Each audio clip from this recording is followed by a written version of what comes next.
for the first time you will be creating some links like this: browser support, benefits, nginx,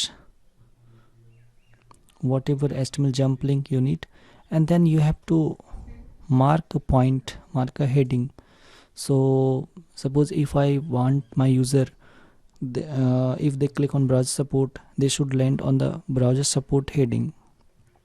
So how this will work: simply I will click on show more settings, go to the advanced, and here I need to enter the anchor text, which should be similar to the hashtag which I have added here.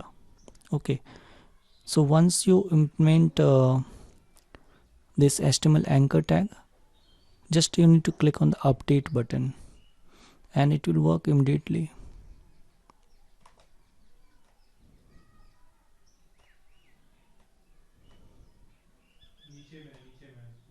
You can see. So that's how it's very simple, I think.